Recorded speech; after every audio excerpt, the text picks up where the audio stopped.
por la invitación, siempre muy agradecido por participar con ustedes en el Colegio de Estudios Multidisciplinarios y más con estos temas tan relevantes que siempre nos causan alguna situación por ahí para poder, pues, debatir, ¿no? En la audiencia. Y este tema de medidas cautelares, pues es relevante en dos aspectos. El primero, recordemos que esto conlleva lo que es la cautela. Las medidas cautelares, precisamente, se advierte una cautela y se tiene que acreditar esa necesidad de cautela. Si ustedes observan el catálogo de medidas cautelares, pues van a observar precisamente que la última es la prisión preventiva, ¿no? Y muchos argumentos que dan los defensores o también que tenemos esa lucha, ¿no? Que si nosotros hacemos la aplicación del control convencional, sí, en este sentido no opera, ¿no? ¿Por qué? Porque no por ejemplo, el Pacto de San José de Costa Rica no conlleva la prisión preventiva oficiosa, ¿no? Entonces, a veces es un debate porque la prisión preventiva pudiera ser violatorio de derechos fundamentales o derechos humanos desde la perspectiva amplia, ¿no? ¿En qué sentido? Porque si ustedes observan el numeral 316 del Código Nacional de Procedimientos Penales establece claramente que con indicios razonables podrán dictar un auto de vinculación a proceso. ¿Y qué creen? Que el artículo 19 constitucional establece en su segundo párrafo los delitos que acreditan o que ameritan la prisión preventiva oficiosa, es decir, que si fuese un delito, por ejemplo, de homicidio, secuestro, extorsión o abuso sexual contra menores, entre otros, pues entonces en esos casos inmediatamente con indicios razonables serán sujetos a un proceso privados de su libertad. Y después, si en dado caso lo que dure todo el proceso, que pudiera ser esta duración incluso hasta 1 año o 2 años, pues esta persona va a estar privada de su libertad, ¿sí? Y entonces, por eso es esta lucha o esta pelea, porque primero pues ahora sí que se priva de la libertad, investigamos, durante todo este tiempo va a estar dentro, ¿sí? De un centro carcelario y posteriormente si un juez, más allá de toda duda razonable, ¿sí? Y haciendo una valoración armónica de todas las pruebas, decide que es inocente y da una cuestión o una sentencia absolutoria, pues hasta ese momento va a obtener su libertad. Es por eso que algunos abogados argumentan que la prisión preventiva pues es violatorio a derechos fundamentales y principalmente al principio de presunción de inocencia, porque precisamente al tener a una persona con indicios mínimos que posiblemente a lo mejor no cometió un hecho delictuoso, pues ya se privó de la libertad en todo un proceso y eso evidentemente pues causa un agravio en la persona, en la libertad, y es por ello esta lucha que se tiene, que esta prisión preventiva en algunos casos es excesiva y no se deja atrás la prisión preventiva justificada también, ¿no? Como su nombre lo dice, se tiene que justificar y aquí es donde vamos a advertir un poco más sobre la justificación de la medida cautelar. Y la justificación de la medida cautelar atiende a lo que es la necesidad de la cautela, es decir, que debe de cumplir ciertos lineamientos, ciertos requisitos, ¿sí? El agente de Ministerio Público para que pueda solicitar una prisión preventiva, en este caso de manera justificada. Y esta situación la van a encontrar ustedes regulada, esta necesidad de cautela o dividida o sus elementos de la necesidad de la cautela la van a encontrar en el numeral 168, 169 y 170 del Código Nacional de Procedimientos Penales. Así no nada más se justifica ante un juez de control, sino que también el agente del Ministerio Público en un delito de los que ameritan precisamente o que cumplen con el 16 constitucional, párrafo quinto, sexto, o incluso en este caso, sí, quinto, sexto, en lo que nos habla una flagrancia o también un caso urgente, el Ministerio Público tiene que hacer un acuerdo de retención desde el momento en que tiene a la persona detenida. Es por ello que al hacer ese acuerdo de retención también tiene que advertir precisamente que existe necesidad de la cautela para poder pues continuar con la investigación con la persona privada de su libertad. Sí, en términos de lo que establece también el artículo 16 constitucional en su párrafo 10º, pues ese numeral establece un límite donde la agente del Ministerio Público puede tener retenida a una persona en sede ministerial. Sin embargo, fíjense cómo se contraponen de cierta manera, porque si nosotros observamos esta situación, el artículo 140 del Código Nacional de Procedimientos Penales te da ciertos elementos para poder solicitar la libertad de una persona, ¿sí? Con ciertos requisitos, ¿sí? Y te dice, bueno, en un primer momento, evidentemente, que no sea un delito grave, ¿sí? Durante la investigación puedes obtener la libertad, ¿sí? Si fundas y motivas cómo es que vas a acreditar que la gente del Ministerio Público no tiene o no acreditó la necesidad de la cautela. Entonces, por ello es importante hacer un estudio primeramente de estos delitos que pudieran ser de prisión preventiva justificada. Por ejemplo, uno de los delitos que es muy común y que en algunos casos la prisión preventiva justificada se da, pues es en el delito de violencia familiar, ¿no? ¿Por qué? Porque evidentemente si tiene una, si presenta lesiones la víctima, si esta persona es muy agresiva y tiene antecedentes de violencia, es evidente que está en riesgo la víctima, y ese es uno de los elementos que tiene la necesidad de la cautela para poder no dejar en libertad a esta persona, en el sentido de que si lo deja en libertad pudiera ocasionarle un daño peor a la víctima. Es por ello que el agente del Ministerio Público tiene que acreditar esta situación, y cuando los abogados acuden a la sede ministerial queriendo obtener la libertad de alguna persona, pues tienen que acreditar todos y cada uno de esos elementos de la necesidad de la cautela.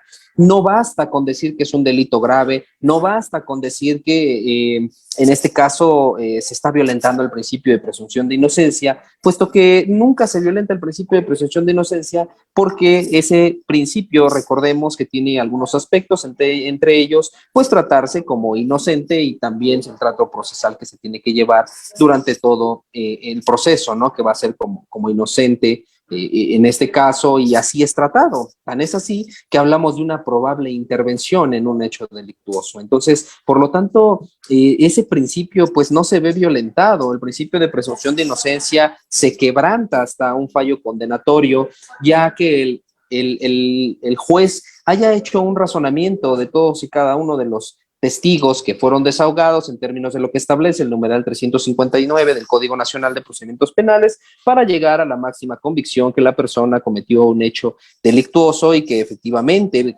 tuvo esa participación, ya sea como autor material o en términos de lo que establezca precisamente el agente del Ministerio Público, y que haya acreditado precisamente su teoría del caso. De esa manera, sí se ve que en la necesidad precisamente la gente del Ministerio Público de no dejar en libertad a una persona, sí, y por qué, y pretende acreditarlo, pero no va a acreditarlo con situaciones que estén fuera de la ley, sino que el abogado, cuando llega a una agencia del Ministerio Público pretendiendo obtener la libertad del justiciable en términos del 140, ya debió de haber hecho un análisis sistemático de dicho numeral relacionado con los numerales antes invocados, los cuales hacen referencia a la necesidad de la cautela, y si advierte el defensor que no hay necesidad de la cautela y se lo hace saber a la gente del Ministerio Público, debe de dejar en inmediata libertad, puesto que la libertad es el bien jurídico tutelado, que tiene pues más valor, ¿no? En ese sentido, pero no dejemos pasar también que el agente del Ministerio Público tiene que velar por todos los derechos, es decir, el derecho del imputado, el derecho de la víctima, o el derecho en este caso del ofendido, es decir, de ambas partes. Por eso el agente del Ministerio Público tiene que hacer una ponderación de cómo acaecieron los hechos y en esos términos, y poder determinar qué medida cautelar es razonable. Esto en términos también del numeral 167, que también nos establece de cierta manera, y el 156, pues nos establece de cierta manera la proporcionalidad que debe ser una medida cautelar. Y esto nos habla también del principio de mínima intervención, es decir, que debe de hacer un razonamiento para poder implementar un tipo de medida cautelar. En este caso, si nosotros, por ejemplo, tuviéramos una situación de violencia familiar, pues lo que le da temor a la fiscalía y a la víctima es que este sujeto le ocasione un daño, ¿sí? Bueno, si le ocasiona un daño, entonces podemos ir a una medida cautelar distinta, es decir, la prohibición de acercarse a alguna persona. Es decir, el artículo 155 tiene en su fracción octava precisamente esa prohibición de acercarse a alguna víctima. Entonces, la ley, el hecho de ponerle una prisión preventiva justificada, pues resultaría excesiva si hay una de menos lesividad. Esto tiene su fundamento, siempre lo cito, en la reforma del 10 de junio del 2011, en donde precisamente se hace una reforma con relación a los derechos humanos, el artículo primero constitucional. Y en ese artículo primero constitucional habla de la generalidad de la aplicación de los derechos humanos en las personas, pero vamos a atender a lo que establece el párrafo segundo de ese numeral. Y el párrafo segundo habla de situaciones importantes o dos aspectos fundamentales. Estos aspectos fundamentales son el principio pro hominem o pro persona y también la interpretación conforme. Esto es de relevancia porque cuando una ley está en conflicto de cierta manera, por ejemplo, si el Código Nacional establece que hay un daño que pudiera ocasionar el sujeto si se queda en libertad, pero no le voy a imponer una medida cautelar distinta, la prohibición de acercarse. Entonces lo que voy a hacer es imponer la prisión preventiva justificada, tratando de hacerle saber a su señoría la necesidad de esta. Sin embargo, al ser excesiva, violenta el artículo primero constitucional en su segundo párrafo, en el sentido de que el principio pro hominem o pro persona establece claramente que es todo lo que le beneficia a la persona, pero también uno de sus aspectos es lo menos lesivo para la persona. Y lo menos lesivo para una persona lo es precisamente la aplicación de una medida cautelar de la cual no trastoque precisamente su máximo bien jurídico tutelado, lejos de la vida y de la dignidad, que es la libertad.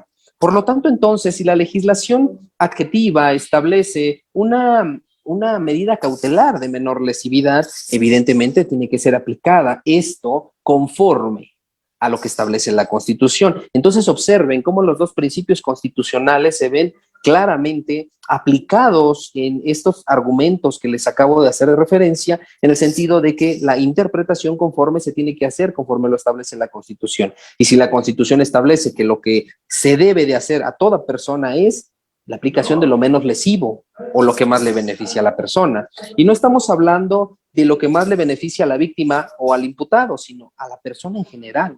El hecho de que la persona se quede en libertad, pero con ciertas medidas, también protege el bien jurídico tutelado de la víctima, en este caso su integridad física o incluso su integridad sexual. Pero este debate precisamente se tiene que realizar de manera detallada, un análisis más exhaustivo y cumpliendo los defensores con todos los requisitos que establece el numeral 168, 69 y 70 del Código Nacional de Procedimientos Penales. Es decir, no se puede llegar únicamente a la audiencia para ver qué debato con relación a la medida cautelar, porque evidentemente no se trata exclusivamente de llegar y debatir con el juez de control, se trata de acreditar el dicho que yo estoy plasmando, es decir, le voy a comentar, señoría, considero que la medida cautelar que está solicitando el agente del Ministerio Público es excesiva, en el sentido de que mi representado no se va a sustraer de la acción de la justicia, en el sentido de que tiene un trabajo fijo, tiene su domicilio, en el cual ha habitado desde hace más de 20 años, también así su trabajo en el cual labora desde hace más de 10 años, y es imposible que por el hecho de que una probabilidad de que él haya agredido a una mujer implique que sea privado de su libertad, es decir, ni siquiera está corroborado. Entonces la aplicación de la prisión preventiva justificada sería evidentemente excesiva y se violentaría lo que establece el numeral 156 del Código Nacional de Procedimientos Penales y demás relativos. ¿Por qué? Porque debe de hacer un análisis, debe de ponderar realmente el riesgo en el que se encuentra la víctima. Entonces, ese elemento en particular no se cumple. Entonces, los argumentos están geniales, pero le va a decir el agente del Ministerio Público, señor defensor, evidentemente sí usted hace referencia a que esos, de toda esa trascendencia que tiene, sí, y su representado, pero ¿con qué me lo está demostrando? A mí no me ha corrido traslado de nada. Si usted refiere que vivió 10 años ahí, ¿con qué me lo está acreditando? Yo ni siquiera tengo comprobante de domicilio. Ni siquiera, o es más, en algunos casos ofrece el comprobante de domicilio que no corresponde a a la credencial del lector, evidentemente crea suspicacia que realmente ahí viva, además de que es una situación aislada, es decir, las manifestaciones vertidas por parte de los defensores deben de ser sustentadas, no deben de ser aisladas, es decir, cada cosa que emita, cada palabra que emiten las partes deben de ser corroboradas. Ejemplo, si el agente del Ministerio Público hace referencia que está en riesgo la víctima, que la haya golpeado y esto, y obviamente tiene un certificado psicofísico y de lesiones, el cual establece que sí tiene equimosis en el rostro, entonces la exposición de la Fiscalía tiene, por supuesto, un sustento lógico y jurídico, ¿sí? Es por ello que le crea convicción al juzgador que posiblemente en un futuro pueda volver a realizar una actividad o una conducta ilícita de este estilo. Y es por ello que el defensor debe de acreditar lo contrario. Sí, señoría, sí es ese certificado físico, sin embargo, certificado físico y de lesiones no establece sí en la temporalidad de esas lesiones que fueron ocasionadas, porque la víctima refiere que el día de ayer fueron los hechos y realmente ese certificado no establece la temporalidad de esas lesiones, es decir, desacreditar o buscar la manera en la cual desacreditemos el sustento que tiene la gente del Ministerio Público al realizar su exposición en los argumentos.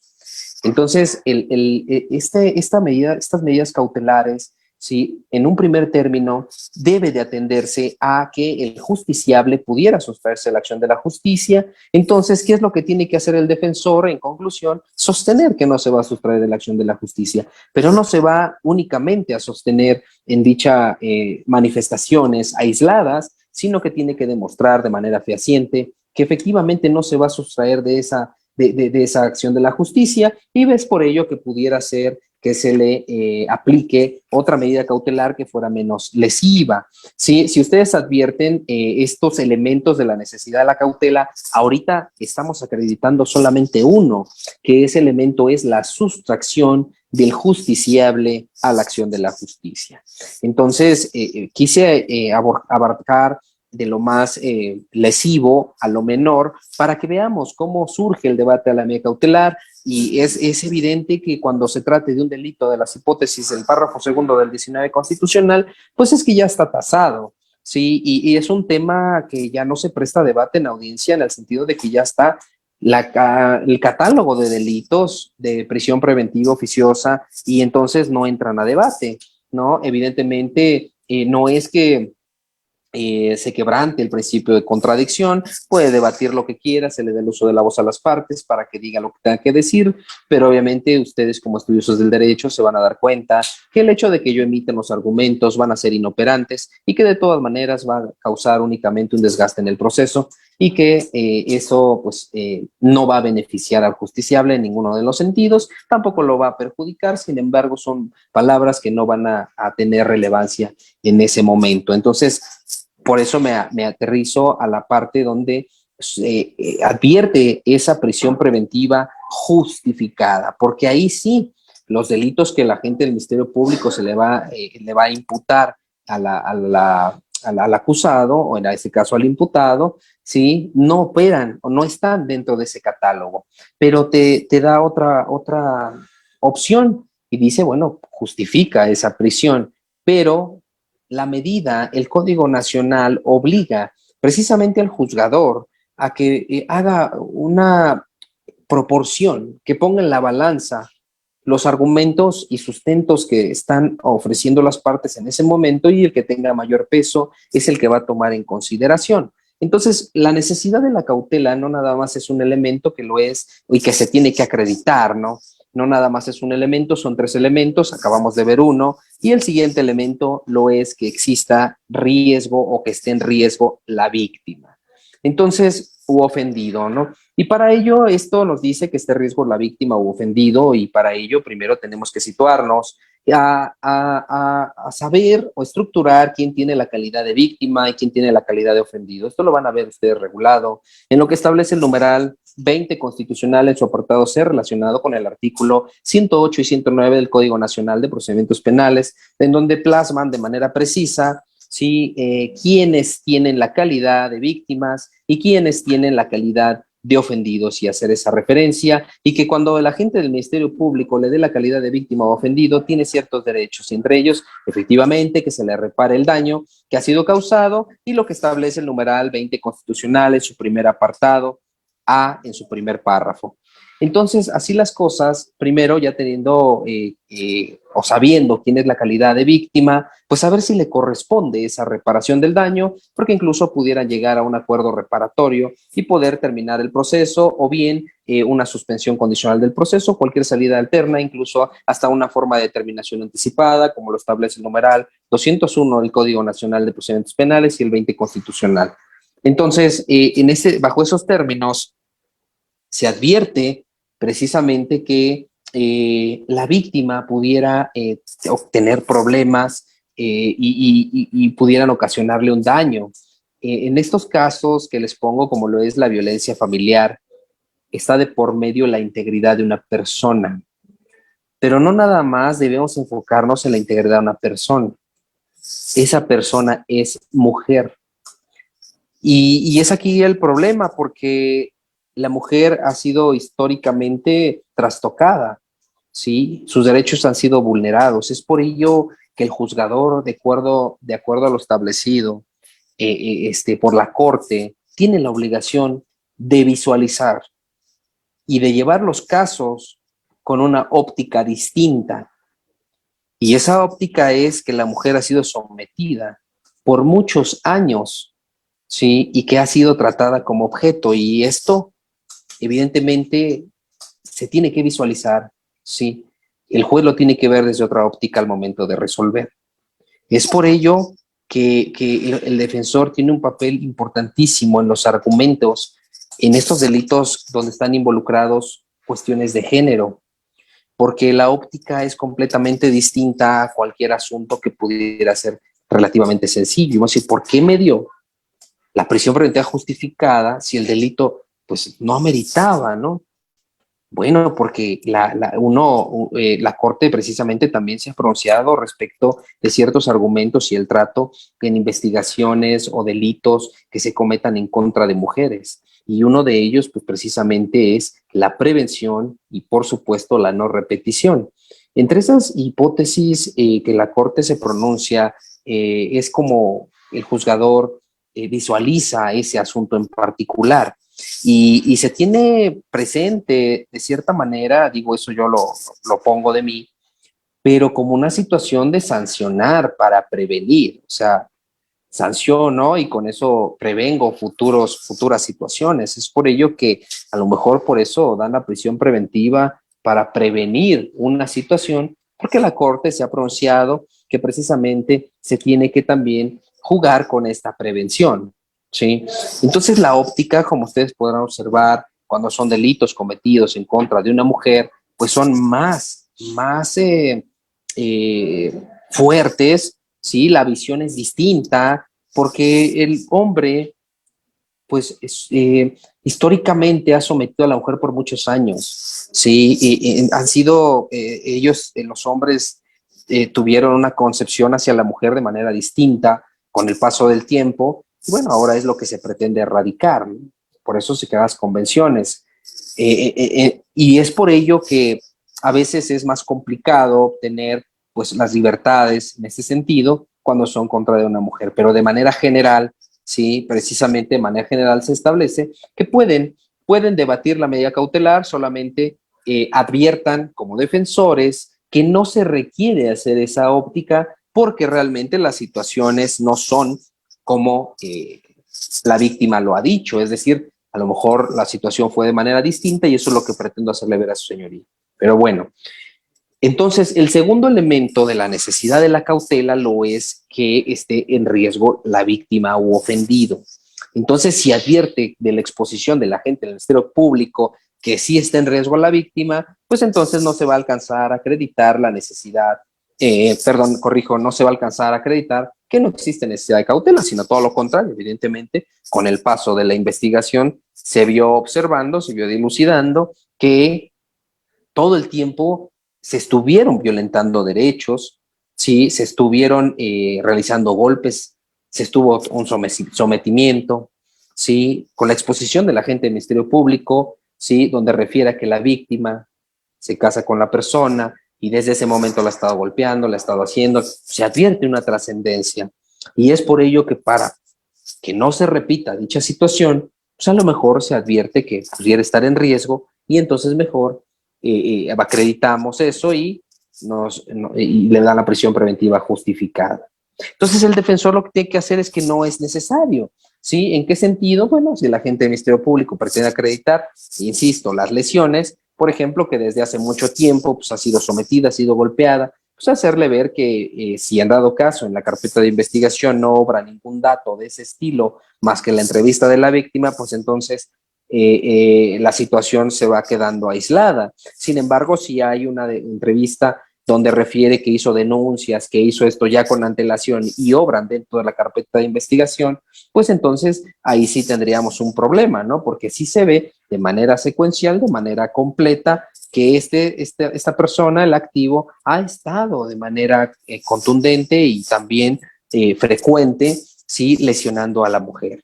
Entonces, la medida cautelar, por eso el tema de debate, ¿no? De debate de medidas cautelares, porque esta prisión preventiva justificada, los argumentos no nada más son se violenta el principio de presunción de inocencia, porque la respuesta casi estoy seguro del juzgador va a ser, yo nunca he violentado ese principio, pues él es inocente, ¿no?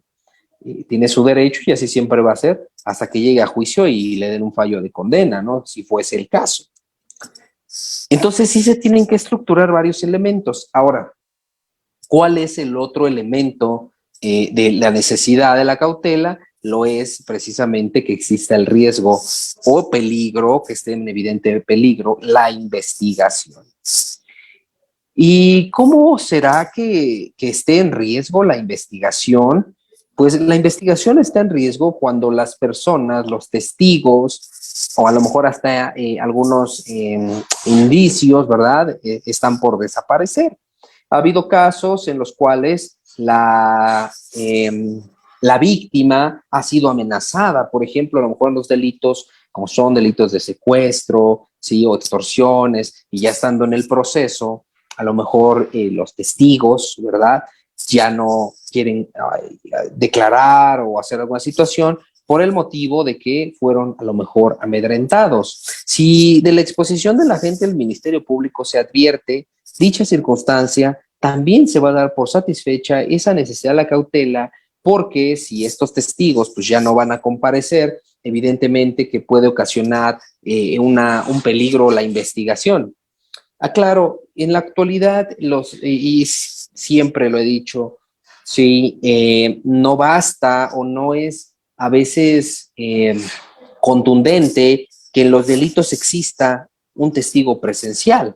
Sí, en estos casos recordemos que la Corte también se ha pronunciado respecto a la prueba indiciaria o prueba circunstanciada, ¿no? Que también hay otros pronunciamientos de la Corte, como lo es los testigos de oídas, pues no deberán ser valorados en juicio. O sea, hay muchísimas pronunciamientos de la Corte en donde pues pudiera de cierta manera contraponerse.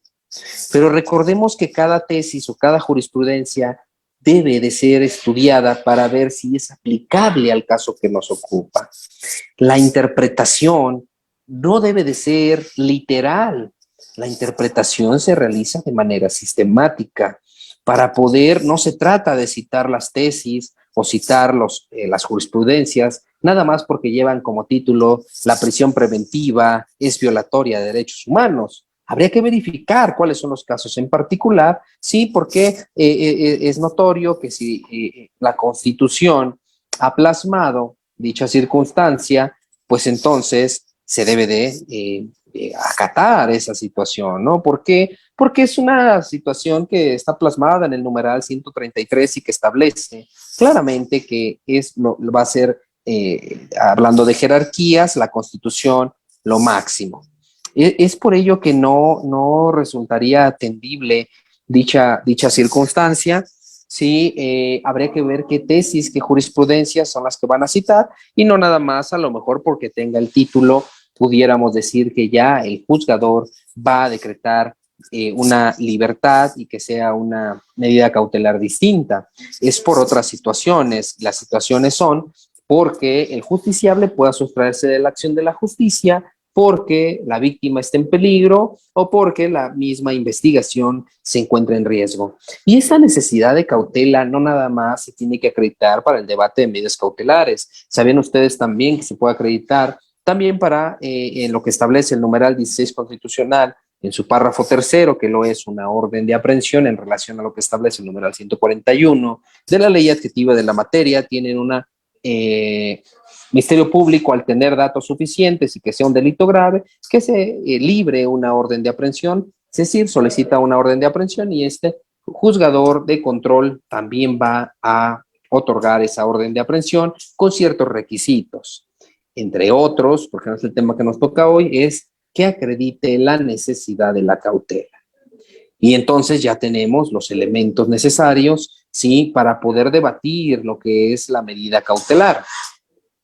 Esta medida cautelar, insisto, debe de ser proporcional, esto en términos de lo que establece el numeral 57 de la ley adjetiva de la materia, y este numeral nos plasma precisamente este principio de mínima intervención y nos establece, entre otras palabras, que la prisión preventiva va a ser la última opción que tengan, sí, porque la privación de la libertad pues es lo más lesivo que pudiera tener una persona, hablando en estos términos, sí, y que debe de hacer una aplicación y también interpretación conforme a lo que establece la Constitución.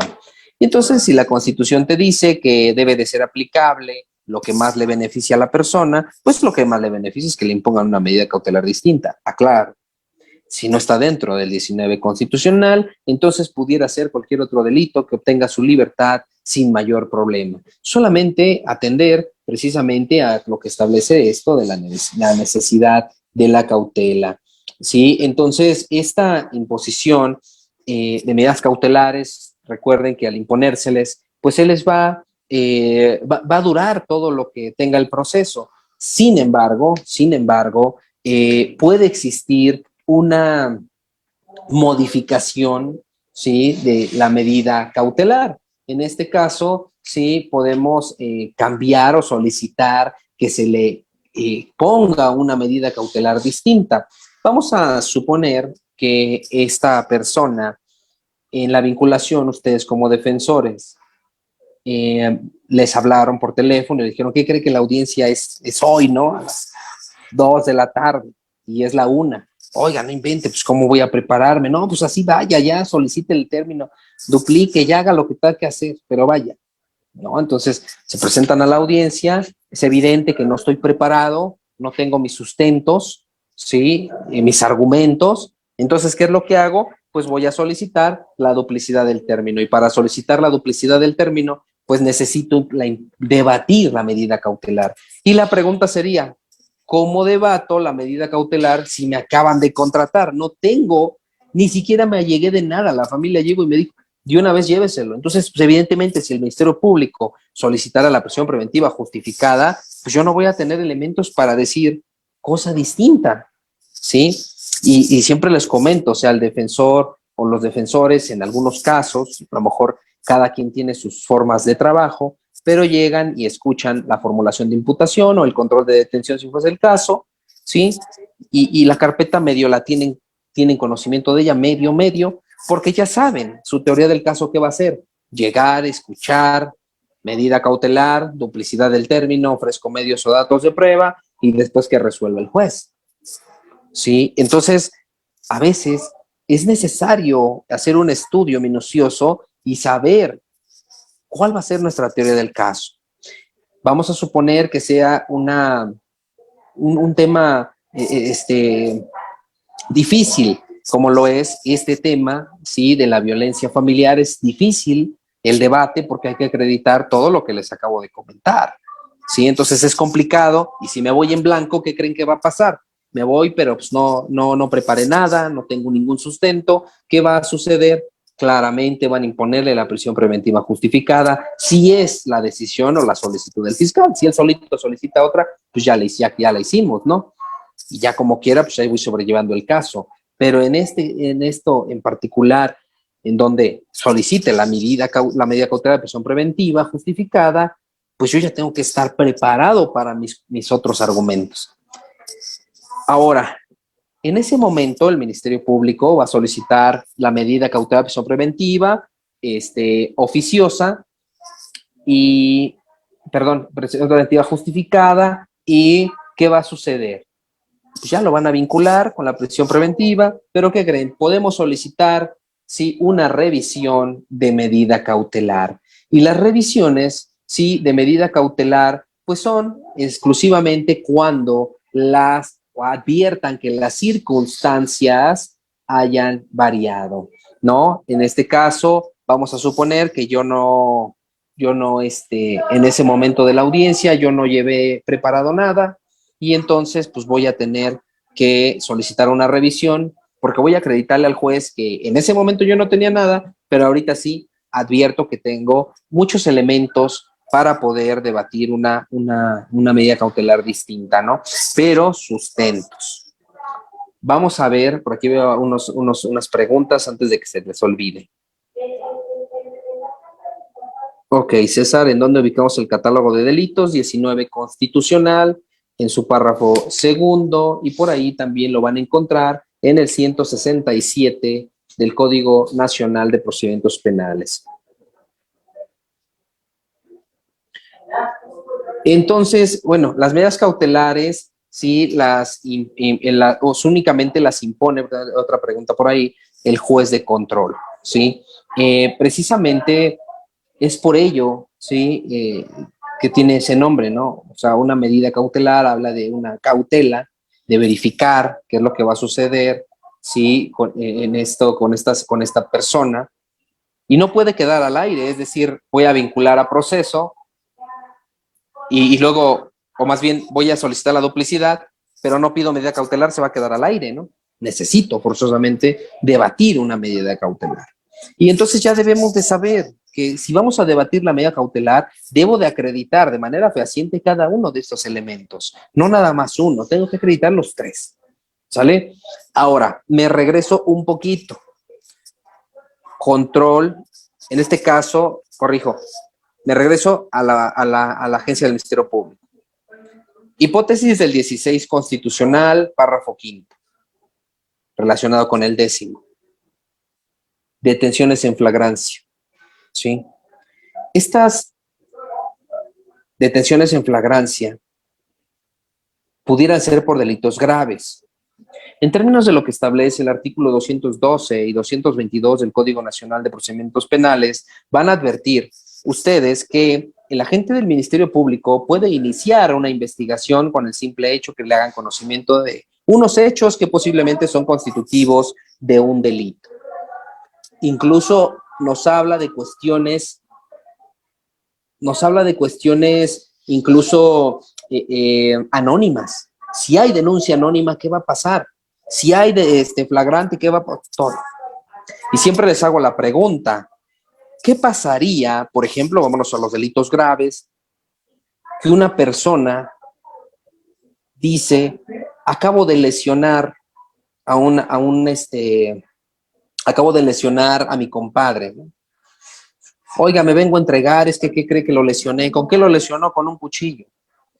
¿Por qué? No, es que estábamos en mi casa, ¿sí? Estábamos en mi casa y estábamos tomando, empezamos a discutir y yo me emocioné y le di varias puñaladas. La verdad no sé si esté vivo o no. La pregunta sería, ¿realizan una detención en flagrancia? Pues el solito se está entregando, ¿sí? Y vienen los problemas. Pregunta, ¿Ministerio Público tendrá que iniciar una carpeta de investigación? En estos casos, ¿qué va a suceder? El artículo 212, 222 del Código Nacional les refiere. Ministerio Público, cuando tiene conocimiento de un hecho delictuoso, ¿qué tiene que hacer? ¿Sí? Entonces, la pregunta sería, en estos casos, ¿habrá flagrancia? ¿Tendría que realizar esa detención de esa persona? ¿Quién lo va a detener? Si vino conmigo, con Ministerio Público, este sujeto y él solito dice que sí lo hizo, yo en ese momento le pido a la gente de la Policía de Investigación que lo detenga y hago un acuerdo de retención y lo mando con el juez de control. Ustedes recordarán algo que se llama la teoría del árbol envenenado, ¿sí? ¿Qué hacemos? Nos vamos a la casa. Ah, bueno, vamos a ver qué sucedió. A ver, sí, préstenos sus llaves, ¿no? Préstenos sus llaves para entrar a ver si sí es cierto que está el cuerpo. No sabemos qué vamos a hacer, ¿sí? Por aquí nos dicen que no hay flagrancia. A ver.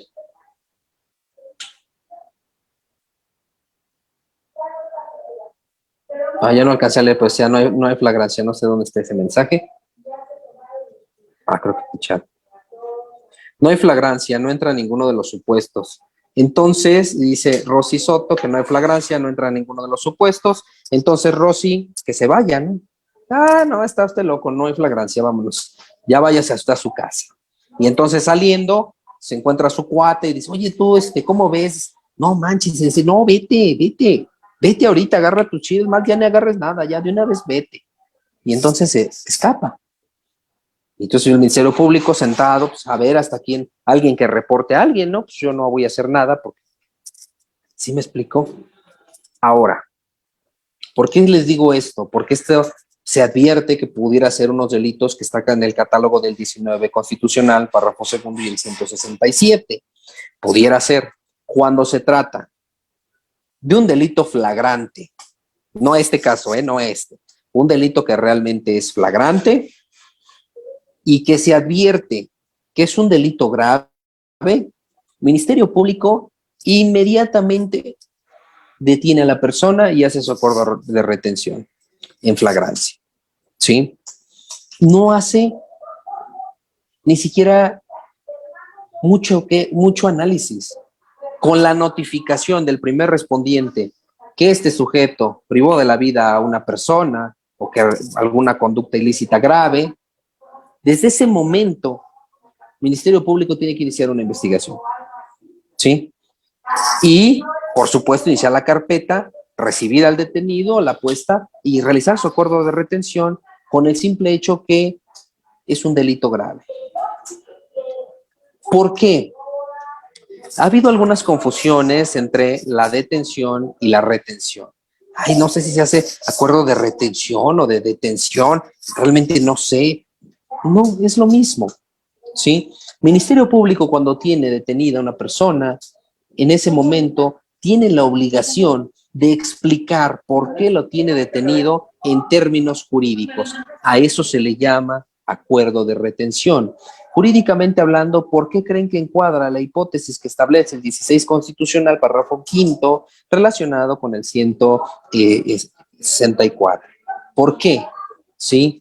Entonces, es una situación que se pudiera complicar en ese sentido, porque recordemos que la gente del Ministerio Público tiene ciertas facultades, pero pudiera trastocar derechos fundamentales. El agente del Ministerio Público debe procurar por los derechos de la víctima y también los derechos del imputado. Entonces, imagínense que encuadrara una flagrancia que no se da en las hipótesis y aún así se la lleva con el juez de control y precisamente el juez de control, su nombre lo dice, controla la Constitución, que no existan violaciones a los derechos humanos y el hecho de que el Ministerio Público haya realizado una detención que no se apega a lo establecido en el párrafo quinto del 16 constitucional, el Pacto Federal, evidentemente es una violación a derechos humanos y debe de decretar la inmediata libertad.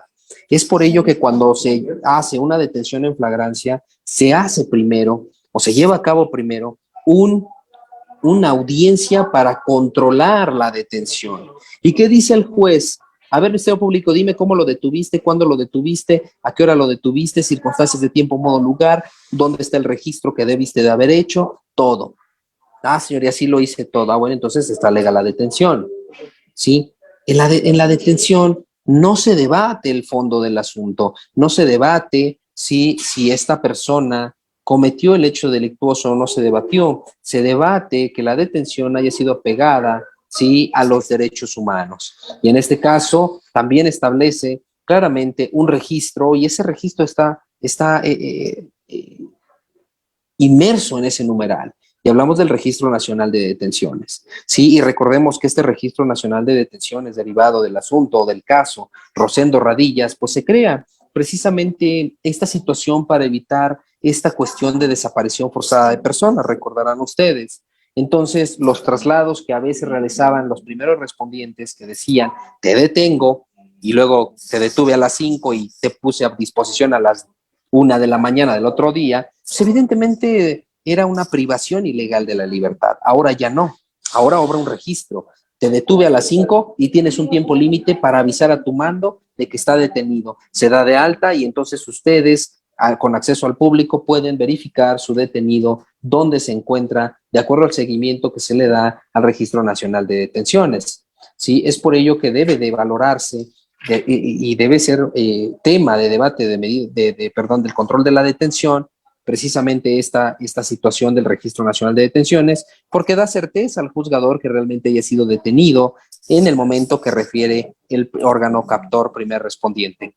¿Sí? Entonces, Ministerio Público debe de hacer un análisis para poder dejar a una persona detenida. ¿Sí? Ahora, una cosa es que haga su acuerdo de detención o de retención y otra cosa es que no lo pueda dejar ir en ese término. Ministerio Público, el artículo 16 constitucional, párrafo 10º, establece un parámetro 48 horas para resolver una situación jurídica, es decir, yo puedo detener a una persona por 48 horas, pero si veo que no existe un delito, pues entonces que se vaya. Pero si existe un delito, pues lo llevo con el juez, dependiendo del asunto, por supuesto. Y de ahí nos regresamos al 140. Y el 140 te dice, si no es un delito grave, si es un delito patrimonial, entre otras cosas. Te dice, no te preocupes. Si es uno de estas hipótesis, pues déjalo libre. Lleva su asunto por fuera, no hay problema. ¿Sí? Pero ¿qué dice el Ministerio Público? No, porque la mujer lo denunció. Y si lo dejo ahorita libre, segurito que va y la vuelve a golpear. El Ministerio Público va a acreditar la necesidad de la cautela. Además de que si yo ahorita lo dejo ir, lo va a golpear. Además de que ni siquiera sé quién es, no sé dónde vive.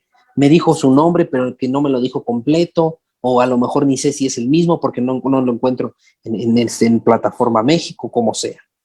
¿Sí? A lo mejor ni existe. Entonces, muchos lo que hacen detenidos es cambiarse el nombre. Pues obviamente eso amerita, por supuesto, una prisión preventiva justificada. Insisto, depende del delito, claro. Pero esta prisión preventiva justificada viene desde el control de la detención, porque son los fundamentos que tiene el Ministerio Público para retenerlos sus 48 horas. No entro a debate de los delitos graves, porque eso ya está tasado, está por demás, ¿sí? Pero la prisión preventiva justificada sí es para delitos que debe de argumentarse. Entonces, para ir cerrando, si yo quiero en la agencia del Ministerio Público, cuando son detenidos en flagrancia, pero no son delitos graves, son delitos que pues puede llevar su proceso fuera de prisión, pues entonces yo debo de justificar que mi representado no se va a ir, debo de justificar que no va a poner en peligro a la víctima, debo de justificar que no está en riesgo la investigación, es decir, que no se advierte la necesidad de la cautela, ¿sí? Y estos elementos están en el Código Nacional, artículos 168, 169 y 170 de la ley adjetiva de la materia. Y entonces, ¿qué va a suceder? ¿No? Únicamente ingreso mi escrito a la gente del Ministerio Público, no tengo por qué ir con el Ministerio Público y hablar con él, simplemente voy y le entrego mi oficio solicitándoselo, ¿sí? Y él me tiene que acordar, por supuesto, en los términos para que el mismo Código Nacional le da. Si yo creo que argumenté bien la necesidad de la cautela y aún así no lo deja en libertad, no pueden ir ustedes al amparo, que sería otro tema, ¿no? A ver, vamos a ver, aquí tengo unas preguntas.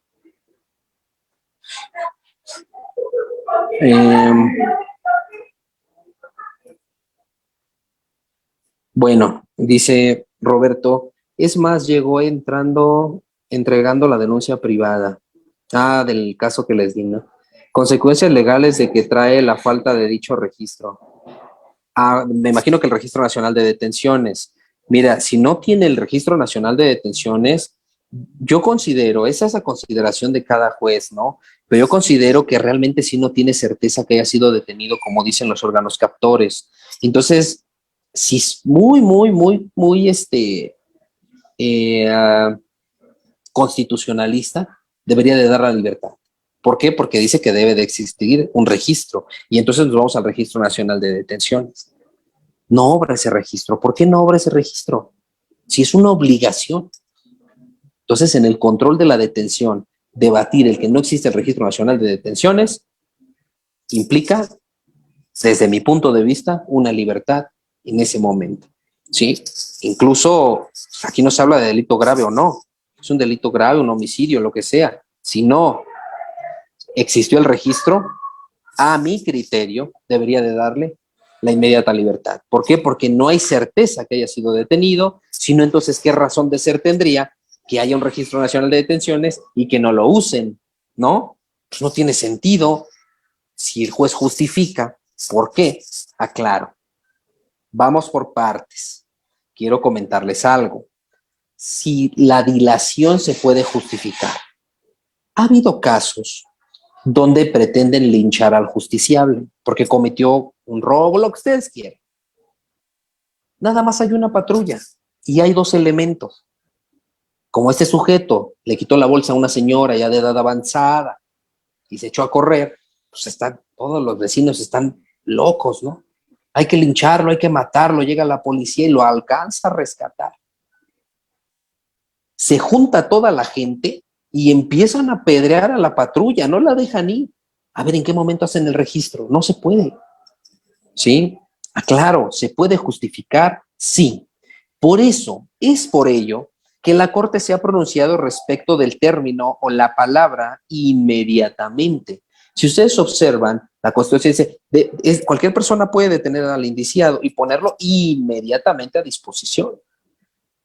Entonces, lo detuvieron a la 1 y lo ponen a disposición a las 6, va a decir el defensor, no, pues es que obviamente ahí hay una violación, pero ¿qué va a decir a lo mejor la fiscalía? No, a mí los elementos me dijeron que llegaron y que hubo un montón y que los apedrearon y que hicieron y no dejaron que se bajara, rompieron vidrios, rompieron todo, y para acreditarlo, aquí están las fotografías de la patrulla, que cómo quedó hecha, pero todo luego en lo que protegían al justiciable, porque así se tiene que hacerlo al activar el protocolo de primer respondiente.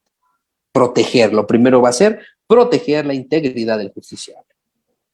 Evidentemente no tiene ni modo que en ese momento en lo que están golpeando las patrullas o incluso disparando, ya tengo detenido, y disparos, no se puede. Tienen que salvaguardar su integridad, la del detenido, porque tienen ahora que ya está detenido, tienen ellos responsabilidad y está bajo su más estricta responsabilidad el justiciable. Entonces, por eso la Corte se pronuncia y dice, bueno, a ver, espérate tantito, ¿por qué? Sí te dice inmediatamente, pero espérame, explícame, ¿por qué ese inmediatamente para ti fueron 4 o 5 horas? Bueno, un orden cronológico, ¿sí? Pasamos primero por ejemplo, estuvieron ahí como 40 minutos en lo que llegó otra unidad, llegaron granaderos, lo que sea, como 2 horas. De ahí nos trasladamos inmediatamente al hospital porque el detenido estaba muy golpeado, ¿no? Y ya del hospital se le había avisado al Ministerio Público. Luego al Ministerio Público que no, que espera, todo, ¿no? Todo de manera consecuencia y justificado. Aclaro, no basta con que digan nada más. Aquí está esto, con lo que acredito, aquí está esto, con lo que acredito. Porque si no, entonces son argumentos para la defensa. Señoría, si bien es cierto, es autoridad y debe de conducirse con lealtad, Sin embargo, sus dichos son aislados de la autoridad. Puede haber un abuso de autoridad en el sentido, primeramente, que dentro de la carpeta no obra nada de lo que dice la fiscalía, pero nada, señoría, ni la patrulla que dice que estaba golpeado, quemada y de todo. Pues va a decir, pues a ver, fiscal, ¿dónde está lo que usted está diciendo? No, pues no tengo, señores, no le tomamos fotos, se nos olvidó. Pues obviamente no da certeza, deben tener sustento. A ver, voy a leer sus mensajes, esperen. Dice, en la práctica el registro realizado puede consultarlo cualquier MP o únicamente el que intervino en el proceso. No, el registro lo puede consultar cualquiera, es público. Con los datos, hagan de cuenta que en el Registro Nacional de Detenciones se ingresan los datos del imputado. Es una cadenita. Primero da aviso el primer respondiente, ¿sí? Cuando da aviso el primer respondiente, en ese momento lo que hace es crear un Registro Nacional de Detenciones, ¿ya? Un folio. Pero para que le den el folio, le pide, ¿sí? Le pide datos del justiciable, nombre, fecha de nacimiento, entonces esas cosas. Entonces, cuando los familiares quieren saber dónde está su familiar, únicamente basta con entrar con esos datos, ¿no? O con ese registro. En teoría, así debe de ser. Cuando ustedes entran, les va a aparecer, su representado o su hermano, su tío, su primo, se encuentra en la unidad tal del primer respondiente tal. Luego la policía entrega al justiciable, hace la puesta a disposición y Ministerio Público tiene que continuar con ese registro, ¿sí? ¿Por qué? Porque ahora ya es mi responsabilidad como Ministerio Público ese detenido. Entonces, ya no es de que están buscando, quién sabe dónde esté, que no sé qué. No, ya deben saber dónde está su detenido, ¿sí? Y entonces, ¿cómo? Con ese registro.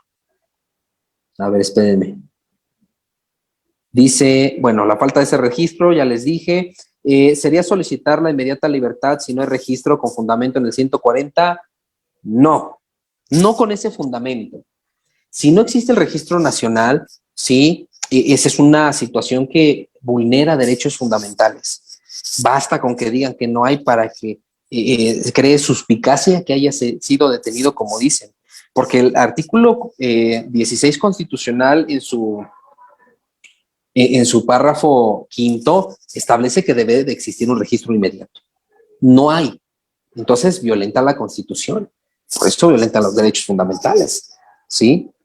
El hecho de que el juez lo permita, digo, a consideración, o sea, a lo mejor ustedes creen lo contrario, a consideración yo creo que sí se violentan derechos fundamentales. A ver, aquí tengo más mensajes, espérenme. Es que si no los contesto ahorita, luego ya se les olvida, ¿no? Dice Rosy, ¿cómo proceder cuando no hay delito que perseguir, pero el MP no deja en inmediata libertad al detenido? Ya lo deja salir casi cuando está llegando al final de las 72 horas. Y híjole, no, pues entonces el Ministerio Público ya tiene responsabilidad. Pues es que el Ministerio Público solo tiene 48 horas para tenerlo detenido y si ya lo tiene 72, pues es una privación ilegal de la libertad. Pues eso sí ya es un exceso. Lo tiene que dejar a las 48 horas forzosamente. Pero bueno, vamos a suponer que las 48 horas y se quiere esperar, cuando tú ingreses tu escrito y te dé la negativa, recuerda que la ley de amparo establece ciertas hipótesis, ¿sí? Del 15 de la ley de amparo y el 118, por ahí váyanse, ¿sí? Establece algunas situaciones importantes. Cuando esté privado de la libertad es procedente el amparo indirecto. Pero bueno, ahí no nos metemos tanto porque no es nuestro tema en estos momentos. A ver, otro. Dionisio dice, si argumenta en el IPH que no hay sistema, pero se debe asentar para que la primera oportunidad se elabore. Sí, eso sí es cierto. A veces no hay sistema. ¿Y saben qué va a pasar? Captura y se glosa la carpeta. ¿Sale? Si no pudimos obtener la captura, pues basta con que lo refiera el primer respondiente. ¿Por qué? Porque debe de también el derecho basarse en los principios, como lo dicen, del buen derecho, valga la redundancia. Las autoridades deben de conducirse con lealtad. Entonces, si dice que que sí lo intentó realizar, pero que no hubo sistema, pues adelante. Pero vamos a suponer, a las 5 lo tenía que realizar, lo detuvieron, dieron las 7, las 6, y no se pudo, pero lo hizo a las 7, bueno, se advierte que a lo mejor si no hubo sistema, los traslados, lo que fuera, entonces es de ponderarse, no es una situación general o no puedo yo generalizarlo, ¿no? Roberto, perdón, no terminé la pregunta. En caso de Veracruz, que el MP solicita prisión preventiva por el delito de ultrajes a la autoridad. Híjole, Roberto, no sé cuál sea la pregunta. Luego, Juan Márquez, si no hay registro nacional, se solicita la inmediata libertad en el 140, bueno, ya se las comenté, no necesaria el 140, yo creo que sí es violatorio de derechos humanos. Nos dice Marco, la finalidad de la reforma al sistema penal fue despresurizar la carga de trabajo y aún más el hacinamiento carcelario, aunado a velar por la reparación del daño, de ahí la importancia de implementar las salidas alternas. Sin embargo, en la última reforma, al 19, contrae, sí, efectivamente, sí, esta reforma implementa más delitos. Y fíjense que esto trasciende porque esta implementación, pues obviamente el artículo 18 constitucional nos habla de una reinserción social, ¿sí? Entonces, la pregunta sería, con penas de más de 50 años, 70 años, ¿habrá una reinserción social? Si ese numeral realmente está sustentado, ¿sí? Ha habido penas de 200 o 300 años, ¿sí? Entonces, bueno, falta por ahí en las cuestiones penitenciarias verificar estas situaciones. Para algunos sí trastoca el hecho de las penas altas, pues ese numeral, a lo mejor para otros no, porque nos ponemos en el lugar de las víctimas o de los ofendidos, ¿no? O sea, realmente, por ejemplo, en un homicidio, que es de lo más lesivo, lo más grave, pues el bien jurídico que se trastocó fue algo muy importante. Entonces, las víctimas no creo que estén conformes con que se implementen 5 años, ¿no? Es por ello que también es una situación como complicada, porque recuerden también que en esta reforma se implementan los derechos de las víctimas y ofendidos. Y entonces ahora sí se debe de ponderar y un trabajo más difícil para la fiscalía y más difícil para los juzgadores. El defensor vela por los derechos de su representado nada más, ¿no? El Ministerio Público no. Vela por los derechos de la víctima, por los derechos del ofendido, si fuese el caso, y también por los derechos del imputado. También debe de velar por esos derechos.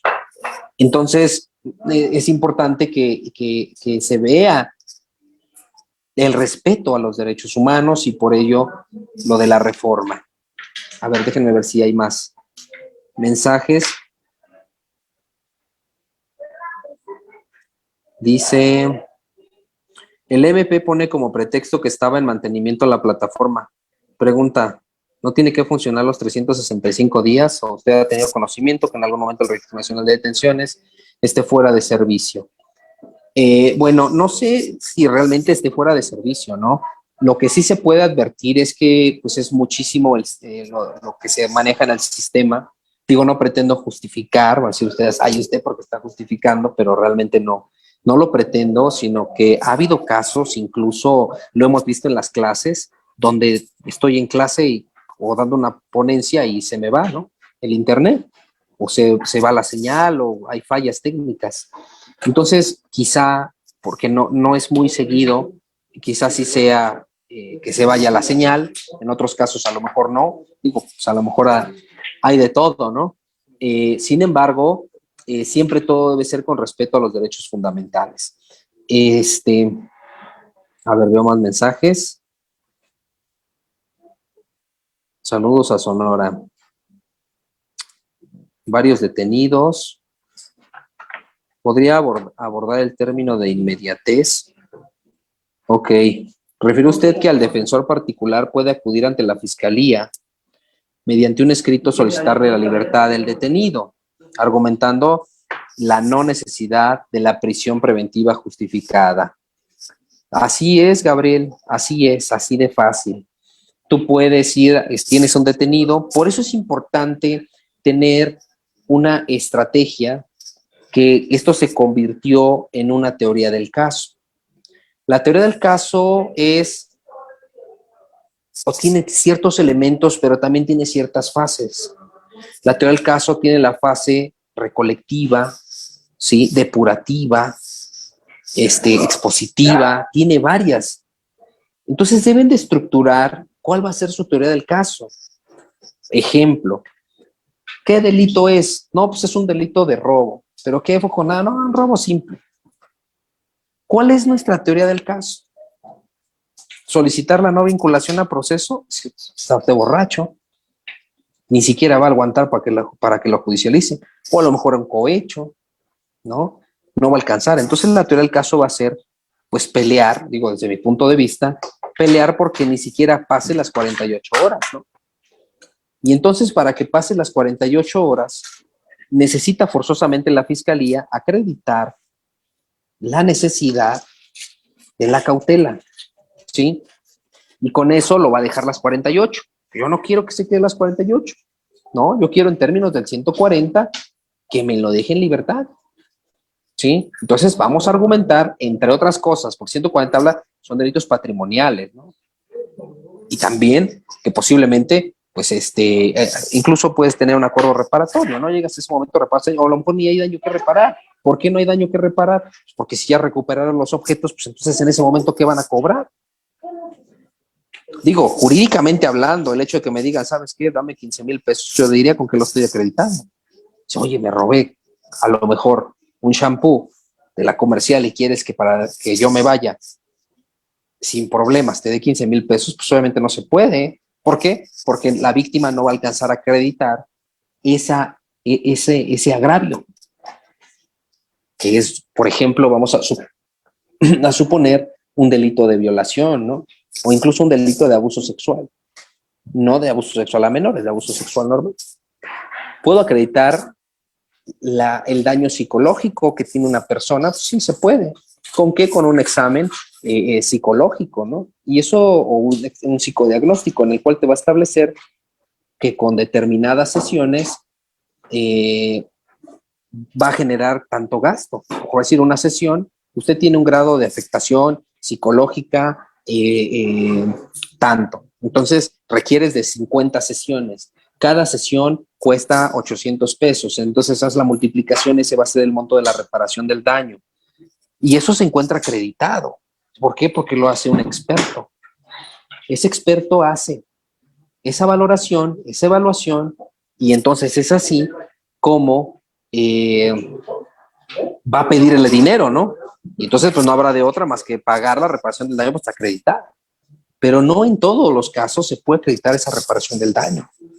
Entonces, en sede ministerial, ¿sí? De cierta manera, pueden obtener esa libertad en términos de 140, entre otros, digo, por eso abordé muchísimo lo que tiene que ver con la necesidad de la cautela, sus elementos, y deben de ser un escrito que sea muy detallado, muy minucioso, para que cree esa convicción en el Ministerio Público y pueda decretarles esa libertad antes de que se cumpla los parámetros del numeral 16 constitucional en su párrafo 10º. Pues si bien es cierto es que faculta al órgano investigador a retenerlo ese tiempo, pero no menos cierto es que la misma ley adjetiva te establece hipótesis para poderlo tener antes, ¿sí? Que pues, tenga su libertad antes de ese término.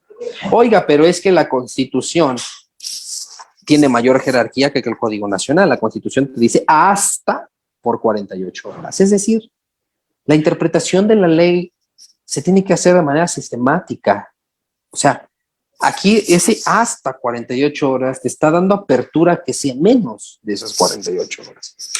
Porque si no, entonces diría de manera tajante, forzosamente las 48 horas.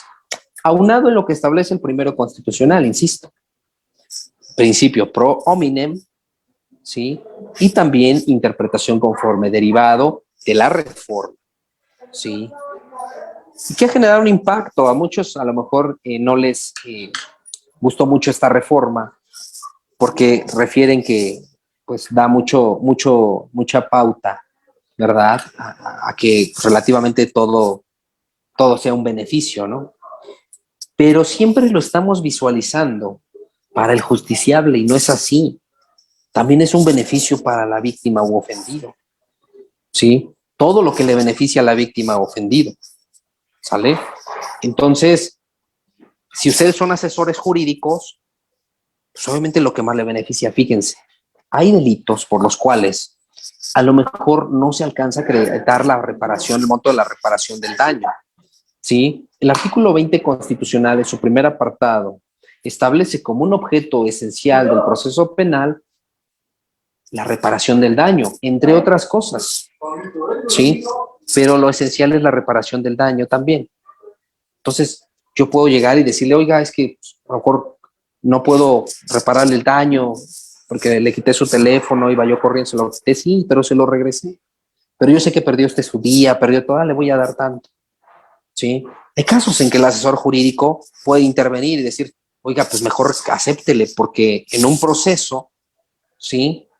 Pues evidentemente, al haber usted reparado el daño y luego tiene que acreditar para que le puedan pagar. No sé si me estoy explicando.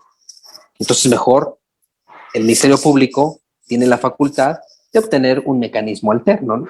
Y en esto, pues, arréglense ustedes, entre otras palabras, ¿no? Ustedes hablen, vean y todo.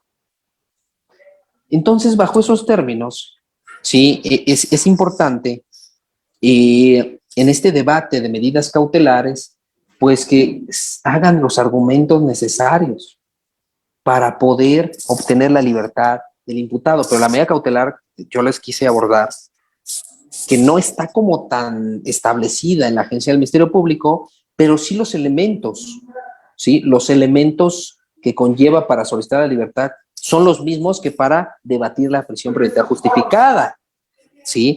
Esa prisión preventiva justificada que dice únicamente que se justifique por las razones que quiera, no. Tiene que ser forzosamente, jurídicamente hablando. Vamos a ver los mensajes. Bueno, espérenme, hay más. Dionisio, ¿está bien ese término de reparación del daño o acuerdo reparatorio? Pues es que ya ustedes como asesores jurídicos, dependiendo el caso en particular, pues van a recomendarle a la víctima lo que más le conviene, pues ustedes son los expertos. A veces se presta, si lo hace el Ministerio Público, a complicaciones, ¿no?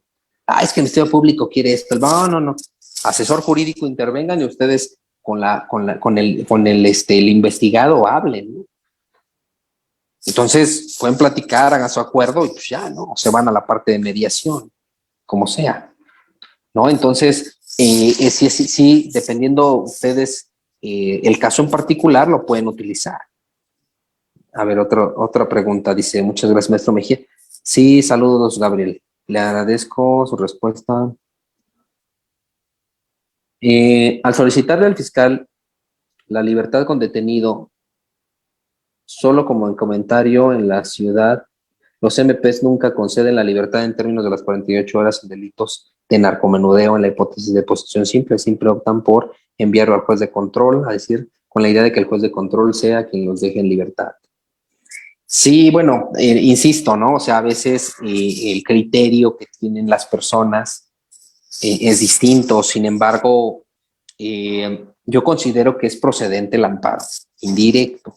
Sí, en esos términos, ante esa negativa, pues al haber una medida cautelar menos lesiva y al no haber un mandato constitucional, yo considero que sí lo dejan en libertad antes de llevarlo a control judicial. Sí, evidentemente a veces cuando son delitos de ese estilo, pudiera ser que la investigación se vaya robusteciendo más. Esa es la situación. A veces la investigación tiene un camino, ¿no? Entonces de ahí se desprenden más cosas y más y más y más, y es por ello que a veces pues, no es como tan fácil dejarlos en libertad, ¿no? Estamos investigando y pudiera ser que por conducto de esta persona, pues lleguen a poder atrapar o capturar más personas, ¿no? En ese sentido. Digo, puede ser porque pues así lo establece el artículo 222, ¿no? O sea, y el 21 constitucional, en el sentido de que el Ministerio Público tiene la obligación de probar, ¿no? Y pues para poder probar, tiene que establecer, tiene que visualizar y acatar lo que establecen los numerales 131 y 132 del Código Nacional, es decir, que por conducto de su policía de investigación realicen todas las acciones necesarias para poder integrar una carpeta de investigación. Máxime, si esa carpeta de investigación es con detenido, ¿no? Entonces pudieran salir nuevas líneas de investigación y con ellas, pues poder robustecer más la carpeta o incluso encontrar más personas, ¿no? Que delinquen. Dice por aquí, ¿qué otras medidas cautelares hay? Ah, bueno, vamos para allá, ¿no? Yo quería primero aplicar, en este caso, una situación más general, por lo que era la prisión preventiva oficiosa. Sí, en este caso, cuando es una situación con detenido en un delito grave, es un delito grave, flagrancia, ¿sí? Pues casi de inmediato, pues la medida, ya sabemos que la medida cautelar va a ser la prisión preventiva, ¿no? Eso ya lo sabemos. También, cuando los procesos inician por cumplimiento de una orden de aprehensión, pues también ahí viene la situación, ¿no? Porque si es un delito de los graves, ¿sí? Pues entonces ya sabemos que va a ser también un motivo para que les den una medida cautelar de prisión preventiva, ¿no?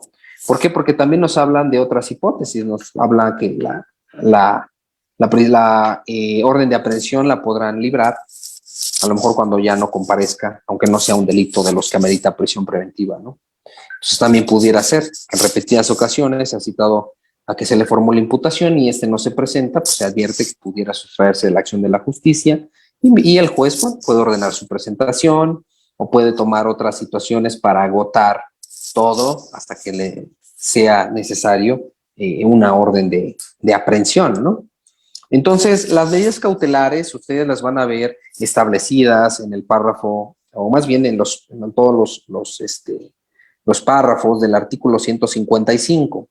Estas medidas del Código Nacional, estas medidas cautelares pueden ser de manera indistinta o pueden ser implementadas 2 o 3 medidas cautelares, ¿no? Por ejemplo, no sé, puede ser la presentación periódica y también una garantía económica, ¿no? O puede ser la prohibición de convivir o acercarse a una persona, la garantía económica y también la presentación periódica. Es decir, pueden ser varias medidas cautelares las que se le puedan imponer a una persona. Por ejemplo, depende del delito, ¿no? Pero vamos a suponer que en los delitos, no, cuando solicitamos suspensión condicional del proceso, a veces le imponen un montón de condiciones, ¿no? Para poder, pues para poder darle su libertad, ¿no? Esto es muy común, insisto, en los delitos de violencia familiar, en donde pues varias condiciones son necesarias derivado de los antecedentes de investigación. Es decir, yo te dejo en libertad, pero preséntate periódicamente, pero también proporciónale dinero a la víctima por cuestiones de tu hijo, tengo que asegurar con el interés superior del menor, aunque se advierte que el menor vive con la señora en este momento en lo que haces tu juicio de guardia y custodia, se te obliga a que transfieras de manera mensual tanto dinero, también que te prohibimos que concurras, vas a ver a tu hijo en un centro de convivencia, o sea, pueden ser muchas, o trabajo a la comunidad, ¿sí? Y si cumples de manera cabal, bueno, pues entonces ya no tendrás ningún problema, pero si no cumples con alguna de las medidas cautelares, puede ser un motivo para que de nuevo, ¿sí? Se te revoque esa situación, pues vuelvas a prisión, ¿no? A ver, los leo. Bien, Dioniso nos dice que cuál es la diferencia entre la prisión preventiva oficiosa y la prisión preventiva justificada. Bien, al respecto, les manifiesto que la prisión preventiva oficiosa, pues es la que ya está en el artículo 19 constitucional en su párrafo segundo. Es decir, esos delitos en particular esos delitos, ¿sí? Ya son de prisión, ¿sí? Y la justificada son todos aquellos delitos que no se encuentran dentro de ese catálogo, pero que el Ministerio Público advierte la necesidad de la cautela. Y por eso va a solicitar la prisión preventiva, pero en este caso la forma de cómo justificarla, ¿no? Esa es como la diferencia. Van a encontrar también el proceso, ¿sí? Y las resoluciones de la medida cautelar. Es decir, van ustedes a encontrar, van a poder ver que esta medida cautelar, ¿sí? Ya que el juez decida o ya que se termine el debate de la medida cautelar, ¿sí? El juez lo que va a hacer es imponer esa medida cautelar, ¿sí? Va a establecer sus argumentos de la medida cautelar, por qué decidió imponer esa medida cautelar, va a explicar los lineamientos, ¿sí? De la medida cautelar, cómo va a ser cumplida, y también va a decir la vigencia de la misma. Por ejemplo, cuando se trata de un delito grave, pues es una prisión preventiva oficiosa que se le va a imponer durante todo el proceso, ¿no? Hasta que se dicte un fallo absolutorio, ¿sí? Para que pueda ya revocársele o quitársele esa medida cautelar.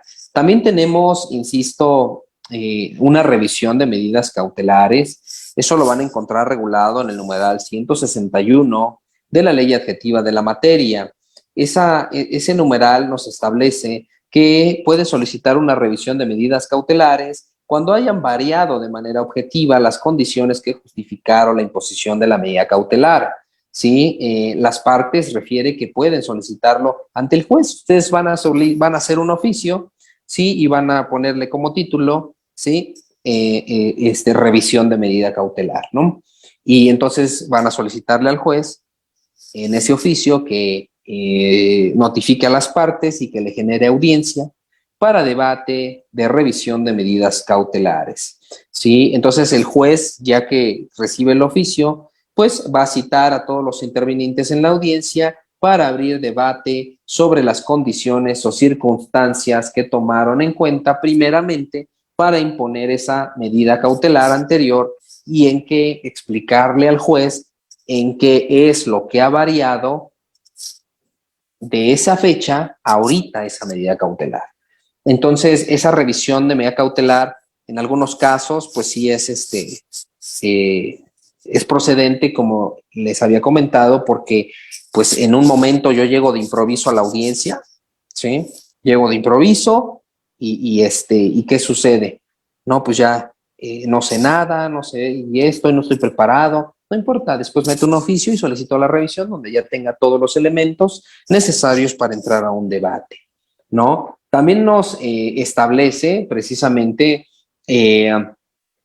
lo que tiene que ver con las excepciones de la medida cautelar, y nos refiere que en el caso de que el imputado sea una persona mayor de 70 años de edad o afectada por una enfermedad grave o terminal, el órgano jurisdiccional podrá ordenar que la prisión preventiva se ejecute en el domicilio de la persona, ¿sí? O de ser el caso en un centro médico o geriátrico bajo las medidas cautelares que procedan. Y de igual forma se procederá a lo previsto del párrafo anterior cuando se trate de mujeres embarazadas o madres durante lactancia.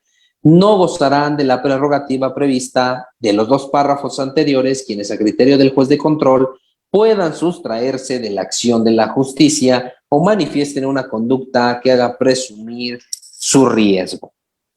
Bueno, a ver, las dos primeros párrafos nos dice que no hay problema, que te vayas a tu casa si ya estás grande, que si estás embarazada. Y luego el párrafo de abajo te dice, bueno, si el juez ve que te puede sustraer de la acción de la justicia, entonces no te doy la medida. No, pues entonces todo va a ser de argumentos, ¿verdad? O sea, se tiene que acreditar efectivamente que es una persona intachable, porque así lo dice. Quienes, a criterio del juez, puedan sustraerse de la acción de la justicia. Lo primero que tengo que hacer es acreditarle al juez que no se va a sustraer, ¿sí me explico? Lo primerito que tengo que hacer, acredítale al juez que no me voy a sustraer, ¿sí? Y la segunda dice, pueda sustraerse a la acción de la justicia o manifieste una conducta que haga presumible su riesgo social. Que tengo que decirle al juez que no voy a poner en riesgo a la sociedad. Entonces, sí, todos estos argumentos sí los pueden llevar a audiencia. El problema es que, como ustedes lo comentan, pues el juez no lo va a dejar ir. No es que no lo deje ir, es que los argumentos que a lo mejor se están vertiendo no son los correctos, a lo mejor no son operantes, ¿no? Esos riesgos, esa es la situación. Entonces, habría que poner de relieve precisamente estas características que te dice. Ahora bien, el Código Nacional también te establece ese catálogo de delitos graves, no nada más la Constitución, el Código Nacional también, o bueno, de la prisión preventiva oficiosa. Si ustedes verifican el artículo 167 del Código Nacional, sí refiere que el Ministerio Público solo podrá solicitar al juez de control prisión preventiva o el resguardo domiciliario cuando otras medidas no son suficientes. ¿Qué es lo que les estaba diciendo? Si está de por medio o el miedo es que se le acerque a la víctima, pues imponle otra que sea suficiente, es decir, otra que diga que está prohibido que se le acerque a la víctima. ¿Sí me explicó? Entonces, todo es un tema pues como de debate, ¿no?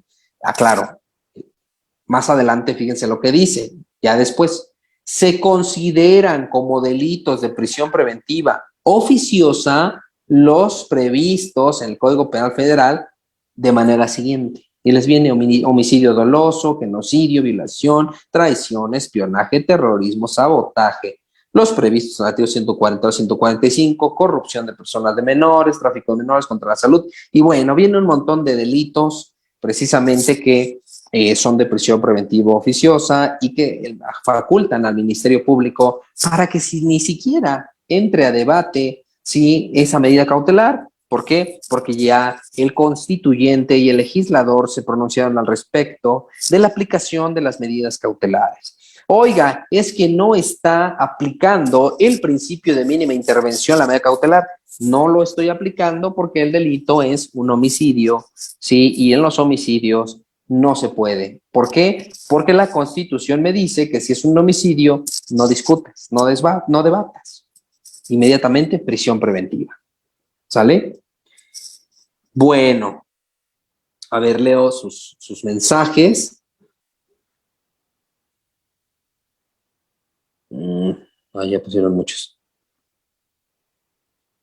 Dice, pocas ocasiones me ha tocado escuchar un taller con expositor con suma claridad y dominio del tema. Muchas felicidades. Muchas gracias. Éxito en el litigio como defensor que como servidor público. Gracias por sus comentarios. El delito de fraude en una carpeta de investigación se está solicitando como reparación del daño en lucro cesante. Entiendo como los beneficios de la víctima, inmovilización bancarias. Bueno, vamos a hacer una cosa. Si tienen dudas respecto del tema, con muchísimo gusto yo se lo respondo. Si ya es algún asunto suyo, personal y necesitan algún tipo de asesoría, bueno, pueden contactar al Colegio de Estudios para ver si les puede apoyar en ese sentido, ¿no? Luego, Rocío, buenas noches. Una duda, si en la audiencia de revisión de medidas cautelares no tomó en cuenta los datos mencionados, ya que él decía que los imputados no habían proporcionado domicilio y que era un riesgo para la sociedad, la víctima, los lazos que sostenían, su medida de prisión preventiva justificada. Ok, si eso dijo el MP, ¿tú con qué lo estás, contraponiendo? Es decir, ¿tú qué exhibiste en la audiencia o qué vas a exhibir para que no se dé esa hipótesis que él está diciendo, ¿no? Entonces, bueno, sigo leyendo aquí sus mensajes. Nada más déjenme ir por mi cargador. Espérenme.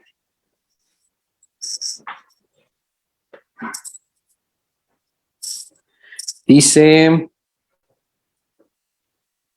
espérenme tantito. La garantía económica, ¿se puede solicitar una medida cautelar? Sí, de hecho es uno de los que establece también el numeral 155, que es precisamente la imposición de una medida cautelar pues distinta, ¿no? En este caso va a ser la garantía económica, si estamos hablando de que la situación es que pues se garantice una reparación del daño o alguna situación similar, pues puede solicitársele que se le imponga una medida pues distinta, ¿no? En este caso, la garantía económica. Y pueden ser varias, ¿eh? O sea, la garantía económica es un ejemplo, pero pueden ser diversas medidas las que se puedan aplicar.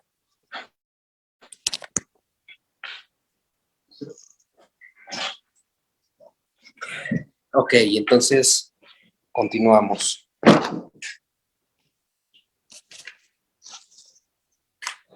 Dice,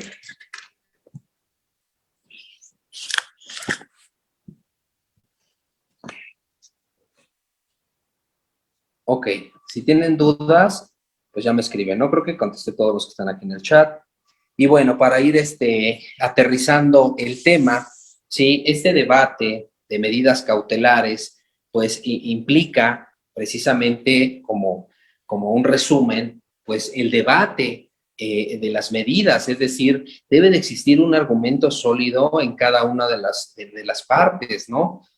Por ejemplo, si yo ya sé, me voy a regresar, ¿no? A lo mejor no es el tema de medidas cautelares, pero por ejemplo, en la audiencia inicial, en el control de la detención, ¿sí? En el control de la detención van a debatir que la persona no cometió el delito, ¿no? Van a decir, no, es que mi representado no estuvo en ese momento, el Ministerio Público le está atribuyendo un delito, que no es cierto, no le corresponde decir, pues, a ver, usted dice, no es momento para que usted debata esa situación. El Ministerio Público hizo una exposición respecto de la detención. Entonces conteste respecto de la detención, no de todo lo que usted quiera, ¿no? Obviamente la defensa ya habría leído la carpeta y sabe lo que se le está atribuyendo. Y en esos términos pretende debatir y es una situación que obviamente resulta improcedente porque no es tema precisamente de debate en el control de la detención. ¿Por qué les quise decir esto? Bueno, yo les comento esto porque con las medidas cautelares relativamente es muy parecido. ¿En qué sentido? En que las medidas cautelares puede ser, en este caso, que sea los argumentos que están dando, que esos argumentos sean inoperantes, ¿no? Y si esos argumentos son inoperantes, pues simplemente se va a ir desgastando la audiencia y realmente no vamos a llegar a ningún lado. ¿Sí? Entonces, tratemos siempre de realizar argumentos sólidos, ¿sí? Que ameriten precisamente lo que estamos debatiendo, ¿no? Que tenga ese tema. Entonces, si dice prisión preventiva oficiosa, se encuentra en el artículo 19, párrafo segundo, y es un homicidio, pues entonces yo qué medida cautelar voy a debatir. Pues no voy a debatir ninguna, pues sí, señoría, se encuentra tasado, ¿no? Entonces, esa sería esa situación. Y también, insisto, como un resumen, ¿sí? Acuérdense, eh, cuando existe una detención, puntos importantísimos, ¿no? La detención debe de cumplir con ciertos requisitos. Los órganos captores o primeros respondientes al momento de detener una persona, Registro Nacional de Detenciones. Se tiene que hacer de manera inmediata. Ya analizamos la inmediatez, como lo comentaron, lo pusieron como un comentario ahí, ¿no? ¿Qué es la inmediatez? Ya se pronunció la Corte, o sea, inmediatamente pueden ser 4 horas, sí. Inmediatamente puede ser media hora, sí.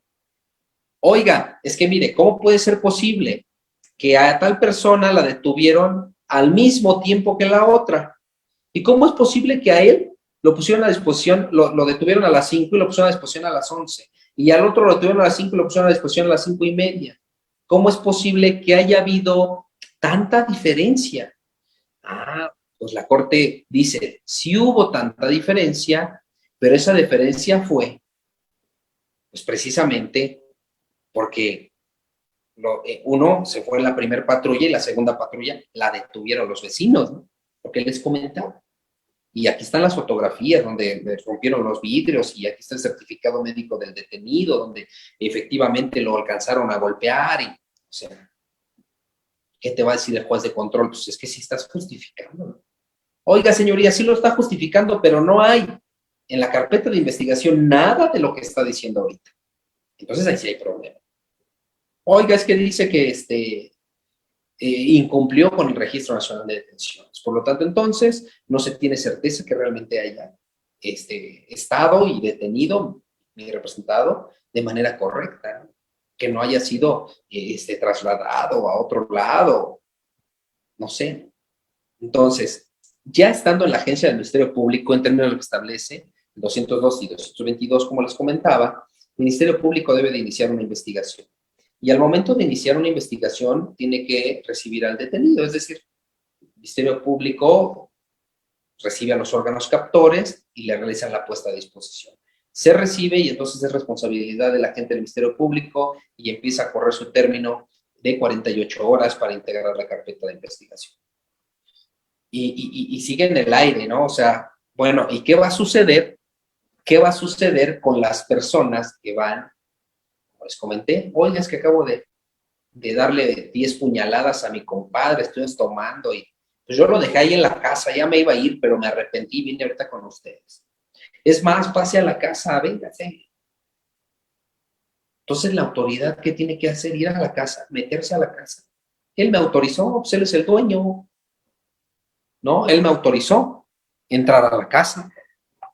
Me meto a la casa y veo al compadre tirado. Ay, sí, cierto, es el compadre. A ver, tráiganse rápido a la policía, todos los peritos y todo. Y entonces ya se ponen a embalar, recogen el cuerpo y todo así. Y agárrenlo porque él fue, él se entregó. Así te tiene que hacer. ¿O qué se tendría que hacer? Digo, estoy preguntando, ¿eh? No van a decir, es que no dijo el maestro. Estoy preguntando, ¿qué se tendría que hacer en esos casos en particular? ¿Sí? Entonces, es por ello que cuando está puesto a disposición, lo mismo que en la vinculación, bueno, en la audiencia inicial, corrijo, verificar si se adecua a lo establecido en el numeral 140 de la ley adjetiva de la materia. ¿Sí? Y fíjense bien cómo dicho numeral nos establece los principales requisitos para la libertad. Y fíjense cómo nos dice, en los casos de detención por flagrancia, cuando se trate de delitos que no merezca prisión preventiva oficiosa y el Ministerio Público determine que no solicitará la prisión preventiva como medida cautelar, se podrá imponer, corrijo, se dispondrá de la libertad del imputado o imponerle una medida de protección en los términos dispuestos. Cuando el Ministerio Público decrete la libertad del imputado, lo prevendrá a fin de que se abstenga de molestar a la víctima u ofendido y a los testigos del hecho. No obstaculizar la investigación y comparecer cuantas veces sea citado. ¿Cómo se le llama a eso? Necesidad de la cautela. Los elementos de la necesidad de la cautela. Y a pesar de que están en el 168, 69, 70, nos los vuelven a poner en el segundo párrafo del 140. ¿Cómo ven? ¿Sí? Y entonces te está diciendo, tú que quieres la libertad, órale vas, nomás argumentame bien. ¿Sí? Argumentame bien y entonces yo te doy la libertad, no hay problema. ¿Sí? Y no necesito hablar con el Ministerio Público. Ingreso mi escrito, ¿sí? Y que me acuerde. Obviamente tiene que acordar en los términos que él mismo va a tener esa persona, ¿no? No puede acordarme ya 3 días después. Ante su negativa, ¿sí? Insisto, pueden acudir ustedes ante el juez federal para solicitar un amparo en directo. A ver. Nos dice...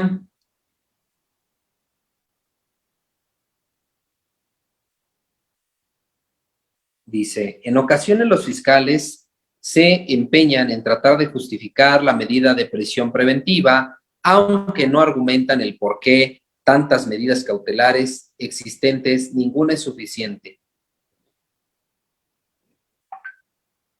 así literal como lo escucho, no comparto mucho porque, o sea, la fiscalía, si no sustenta, pues el juez no se lo va a acordar, ¿no? O sea, si no argumenta y no sustenta, no se lo va a acordar. O sea, por eso va a decir, pues es que no, está usted dándome un hecho aislado, ¿no?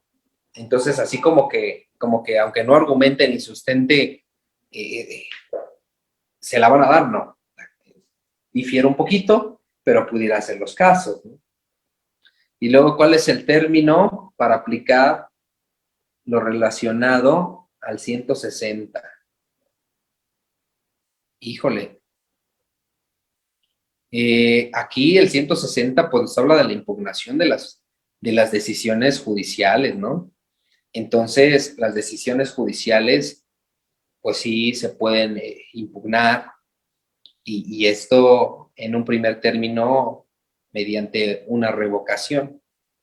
Y la revocación, o ese recurso, por llamarlo así, de revocación, pues procede cuando son situaciones de mero trámite, ¿no? Cuando no se va a estudiar el fondo del asunto. Es procedente. Y esto invita al juzgador a que razone si su decisión, la decisión que tomó, la razone y vuelva a emitir una resolución que ya razonado pudiera variar, ¿sí? Entonces, el término para que se imponga este recurso puede ser de manera inmediata en la audiencia, ¿sí? De manera inmediata. Así mismo, estás en la audiencia, el juez resolvió y ahí mismo, señoría, interpongo en este momento el recurso de revocación para que revoque usted su decisión por esto y dan sus argumentos. Lo primero que va a hacer el juez es darle el uso de la voz a la contraparte para ver pues, si va, qué dice, ¿no? Y luego verificar el juzgador si es procedente el recurso. A lo mejor ni es procedente, ¿no? Si es procedente, se admite. Y luego ya que se admita, resuelve y a lo mejor puede que sea lo mismo, ¿no? Pero tienen como otra oportunidad para que argumenten, ¿no? Pues de manera más completa lo que ustedes pretendan. Supongo que eso se refiere con el 160.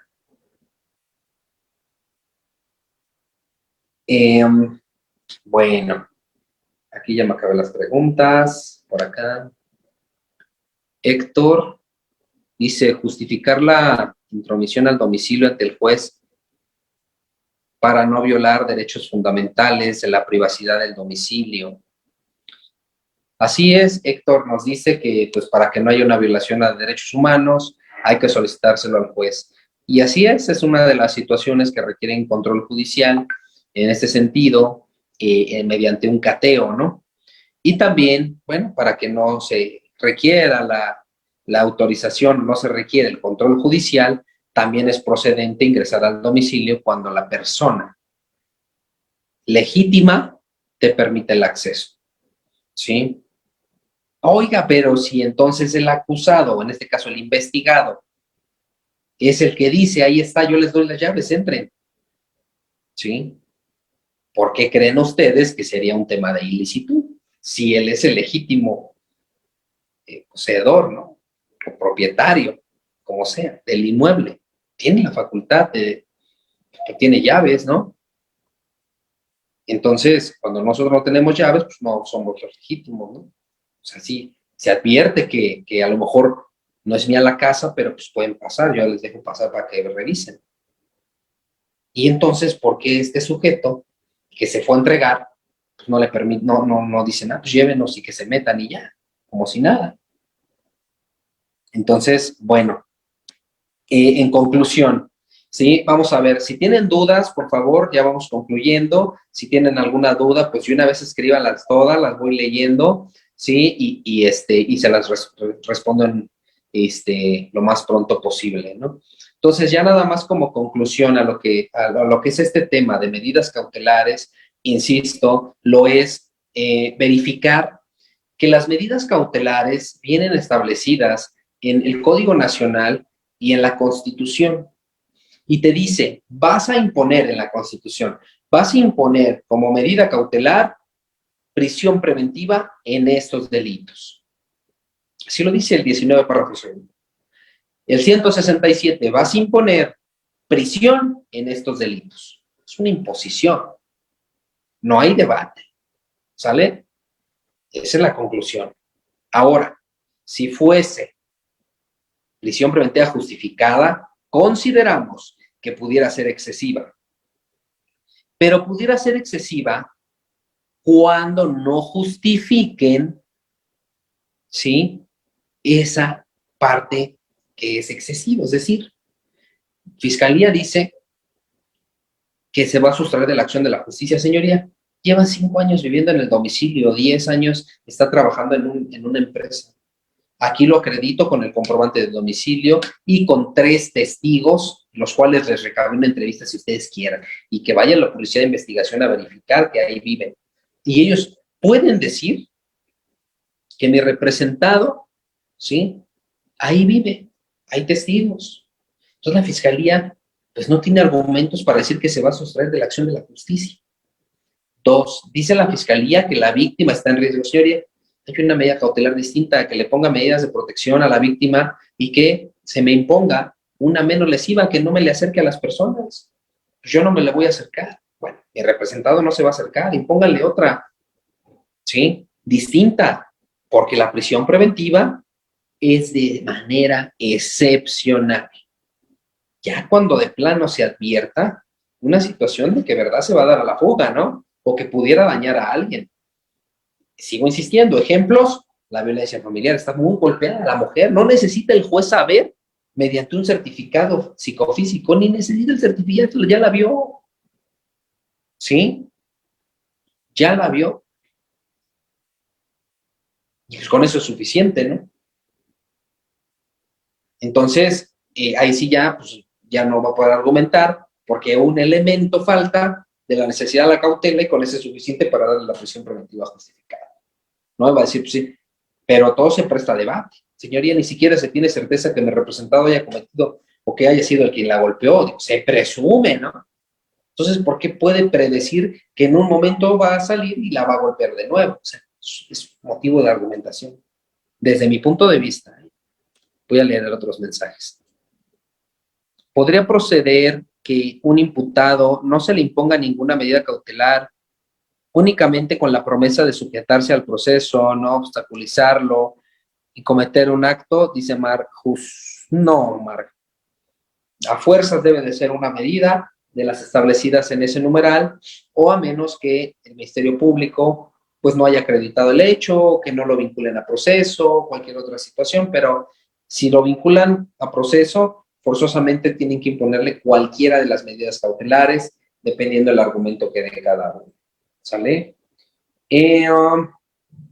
Dice Claudia, excelente ponencia como siempre, maestro, felicidades. Claudia, saludos, siempre estás en todos mis cursos. Muchas gracias. A ver, dice otros mensajes. No me quedó claro sobre la persona que pone a disposición del Ministerio Público. ¿Es posible introducir o no al domicilio y encontrar a la víctima y ordenar en su momento su detención? Nos dice Héctor que le quedó, perdón, no es Héctor, es Alejandro, que no le quedó claro, dice Alejandro, que si sí o si no se puede detener a la persona, en el caso que les conté, ¿no?, hipotético, que vais siempre, pues se va a quedar en suspenso, ¿no? Para otra plática se los explico y vemos el por qué sí o por qué no se puede, ¿no? Nada más una pista, recuerden ustedes los derechos humanos y recuerden ustedes la teoría del árbol envenenado. Nada más así se los pongo, ¿no? Van a tener ustedes acceso a esta explicación, ¿sí?, por medio del Centro de Estudios Multidisciplinarios, donde les voy a hacer llegar sus respectivas diapositivas, el material necesario, en donde contiene todo esto de que les acabo de explicar. ¿Alguna última duda, una intervención, alguna pregunta? Si no, entonces vamos a dar por concluidos, ¿sí?, por concluido este tema, y agradeciendo como siempre a los que conforman al Centro de Estudios Multidisciplinarios y que me realizan esta invitación para participar con todos ustedes. pues soy el maestro Eric Mejía. Pueden también encontrarme a sí mismo en todas las redes sociales como Eric Mejía y también estoy a sus órdenes. Muchas gracias a todos, les deseo una excelente noche, gracias por sus consejos y bueno, maestra, pues hemos concluido, estoy a su disposición. Muchas gracias, maestro. Excelente ponencia. Agradecemos a todos los participantes. En el chat ya les dejamos el link para que puedan solicitar la constancia con valor curricular. Y bueno, pues quedamos a la orden de todos. Pasen una excelente noche. Gracias. Hasta luego.